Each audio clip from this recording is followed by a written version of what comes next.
Hi Scorpio, welcome to your mini reading with me. This is going to be a reading for Scorpio, Sun, Moon, and Rising. If you feel led to watch this video, if you found this video, there just may be messages here for you. So Scorpio, I do have the Death card here at the bottom of the deck. That is your ruling card as a Scorpio. It's the card that I, as a tarot reader, shuffle and wait for whenever I'm speaking with your zodiac sign. It lets me know that you're ready, present, and that I'm connected to your energy. So you are the 8th house of death and transformation, rebirth. So there is no better card to represent you. And this is how I connect to your energy. You are ready. So we're going to go ahead and at the beginning of this reading, just see how the cards have aligned, see how the cards have shuffled, and it lets me know a little bit of a story that's being told in the cards after a significant amount of shuffling, and about the energy that's surrounding you, you know, the main themes of impact around you. So we do have the Ace of Cups that is sneaking out at the bottom of the deck here. So this is new beginnings in love, new emotional. You are a water sign, Scorpio, and we are about to become, we're coming into Pisces season on February 19th. So there's definitely water in the universe, emotion. So these may just be new beginnings that you can feel. This is new love, though, new beginnings emotionally, sometimes tear flow.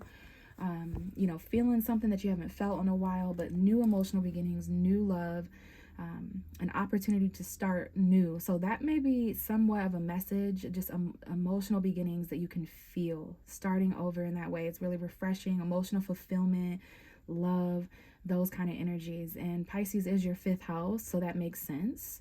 On the zodiac wheel, you are about to go through a certain romance. Right now, Venus is in your 5th house, I believe. So there's definitely something here about new love. We'll see what the rest of the reading has to say. So we know that the Death card is your energy. This card also talks about change, endings, transition, new beginnings. Okay, but we have the 2 of Swords right behind you. So this is quite an important card to be so close to you. And it is the energy of swords, the 2 of Swords. So Gemini, Libra, Aquarius may be significant zodiac sign energies within your chart or someone else's chart. But this is air, you know, it is Aquarius season right now. So detached intelligence, more of a friendly, you know, air sign vibe of logic. But this is a difficult choice. So there's some Scorpios out there listening and watching that have a difficult choice. You're at a crossroads. Maybe you feel like there's a little bit of a stalemate in your life right now. Or some kind of a choice or decision that you or someone else is having a difficult time seeing through. Okay, there's like these 2 different people, places, or things that are true in different ways. So the truth can only be crossed by that which is also true. So you're needing some clarity. You're having to kind of trust your mind and your emotions, your gut instinct and your intelligence, your intellect. We have a crescent moon here. So whenever the moon is in crescent form, might be a significant time frame. When the moon is smiling, maybe it's time to make that decision. A 2-week period. Okay, this may be important, like February 2nd. So this is the decision to change something or end something or start something.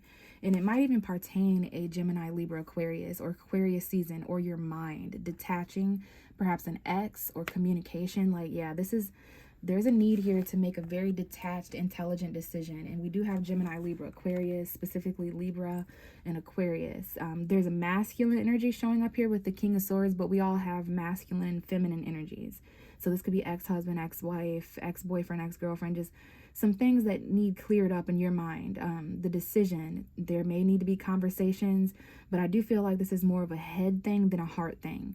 So instead of thinking about how you or someone else feels about these decisions being made, it's about what's the most smart, you know, what's the most intelligent thing to do, detaching a little bit, saying what you mean and meaning what you say, not based on how people feel, but based on what is right, wrong, what is smart, what is logical. And this may even have to do with a career, your future. Maybe you're doing some thinking about future decisions. And you're thinking about the next 10 years of your life, or the next year of your life, or your home, your family, your foundation, this financial fulfillment. Okay, because there's some inheritance here. Okay, I don't know if this has to do with a father figure or some kind of decision or conversation. Some of you may live with air signs, or maybe there's some detached narcissistic energy here. But this is about your long term, getting really clear and detached about what makes sense for you and what decisions you can make that would best suit you in the long term. Like thinking way ahead, longevity, the plan, because you are kind of mentally outgrowing something, which is why some of you guys are feeling stuck. That's what happens when we stay in careers or home environments or family situations for too long that aren't mentally stimulating. They're not clear enough. There definitely needs to be some conversations about the future, about home, about career. You're outgrowing something mentally. You've got some decisions to make because of that. There's been some stalemates the past couple months, perhaps, but you're getting really close to something you need coming in the form of new money or new tangibility, and that's what's showing up here. This is similar to the Ace of Pentacles after the Ten of Pentacles. Virgo energy here, Taurus, Capricorn, your money, again, your career, commitments that you have. It's been really slow and steady. We've got two cards of delay and stale energy. It's like frozen like a statue, but there's definitely some kind of message coming in. And there's a need to kind of plan for your future. Virgo, Taurus showing up here, Aquarius. When it comes to these decisions, maybe think clearly about your future and the plan. This is the type of energy that measures 6 times and only cuts once. It's very precise. It might be slower, but it's promising. It's reliable. It's committed. It's consistent. It's stable. It's secure. June 2nd and 3rd may be an important time period. Definitely some kind of home, though. Marriage, commitment, celebrations. I don't know if there's birthdays of anybody coming up, or if there's, we got Valentine's Day and Easter and all those holidays coming up, but there's definitely some kind of marriage or wedding or commitment here, home environment, foundation thing. This could be a relationship or something. But yeah, you've got a lot of options here. You're a little overwhelmed emotionally. Pisces season is definitely going to change. And Aquarius season is your 4th house too. So, you're going through that 4th house, home, family, mothering energies, if any of that's coming up. But there's definitely, and we have the Queen of Swords. So yeah, there's some there's some conversations you're having to have with people. You need to slow down a little bit and plan for the future, take on more of this committed energy. But I feel like the next month, like especially when we shift into Pisces season, it might cause some confusion or overwhelmed emotions in your home, with your feelings, in your family, those kind of situations. But yeah, conversations and clarity need to be had with people.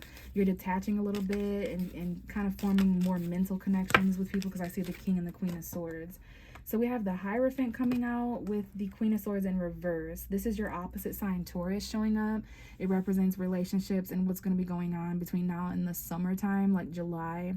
So I don't know if there's a Taurus here or a Gemini, Libra, Aquarius. Now we have a feminine. This is definitely an X. Someone here needs advice. Okay, I don't know if you're giving the advice, Scorpio, or if you are, getting the advice. But there's definitely like a lawyer here, an elected official, a priest, a Taurus, someone here like an ex-wife. Ex-husband is extremely important, or a wife. But the Queen of Swords in reverse is bitchy, narcissistic, her way or the highway. She definitely says what she means and means what she says, but she might cut your head off in the process. So you may be yourself, especially if you have strong air placements in your chart, like Gemini, Libra, Aquarius, or Taurus. Someone's extremely stubborn mentally here. There might be some arguments. It has to do with this Knight of Wands, Sagittarius energy, Aries, Leo, perhaps the Leo full moon. Inconsistency, spontaneous. There's something here that needs your immediate action. You're having to kind of rush and act a little bit unplanned and frivolous. This is here for a good time, not a long time. But we know from the previous part of your reading that you're starting to think a little bit more ahead and you're thinking about your future. So maybe you're not really you're starting to revise and rethink whether some of these traditions that traditional ways of thinking, someone here gives you non-traditional advice. Okay, your head is just not on the same page here with someone with beliefs. Okay, this could definitely have to do with a commitment or advice or values. Someone here values communication, but it's just a little all over the place. Let's get some more energy here. Could definitely be dealing with an air sign, and your cards are coming out in the mysterious face down position, but there's that Ace of Cups. So there is new emotion and new love coming to this situation, which I get the intuitive vibe that this advice someone needs, or this mental stability, or whatever this is, this communication and these decisions that isn't being made. Queen of Swords in reverse has a hard time making decisions, has a hard time speaking up. This is Aquarius season energy, but there's new love on the way to this, truth and clarity here, and it might be from the past, because we have the Six of Cups, memories, bumping into old people from the past. This is a new soulmate energy. It could even be the energy of a child. I see 3 children, 4 children, 2 children, but there could definitely be some nostalgic new love and feelings. And again, this could be new emotion. It's a new beginning that you can feel as a water sign. something you haven't felt in a while, but new love, starting over. And I feel like the Queen of Swords definitely needs the Ace of Cups, but she's not always open to the Ace of Cups. When someone's being detached, yeah, okay, there's definitely an emphasis being put on relationships, Scorpio. You may already be connecting with someone emotionally. There may be a choice. We have a strong emotional connection here. Definitely soulmates around you. You're encountering a soulmate, and there's also someone returning from the past that is a soulmate that, you know, you may need to communicate with. But there's this new beginning. There's this new love. There may be choices between someone you're already with and someone new, especially if someone returns from the past. Okay, this emotional new beginning is gonna, these feelings, these new feelings you have are gonna shake things up. But the Nine of Wands is at the bottom of the deck, so you are a bit guarded. You could be feeling territorial or competitive or like protecting yourself. It's because you're fighting a final battle here with being left out in the cold. Some of you, it's financial conflict. Yeah, a lot of sad emotions here that you or someone else is feeling. They're conflicted, not only financially, but also emotionally about something that didn't work out in the past. So be careful with the pessimism and focusing on what you don't have, Scorpio. Don't be afraid to ask for help if this is you, but someone here is fighting a real tough battle. They might even be afraid to be homeless. They might even be afraid to be jobless or to struggle. Okay, but there's new beginnings here to really offer you some new emotion and feeling, but you've got some decisions to make, which we figured out at the beginning of the reading. So I'm going to leave it here, Scorpio. This got deep way too fast for me, but I do hope that this helped you. Let me know if this resonated. If you'd like a personal reading and you're in alignment with these messages, they are longer, they have a lot more detail. So let me know. And if not, thank you so much for being here, a part of this one, and I'll talk to you later. Bye.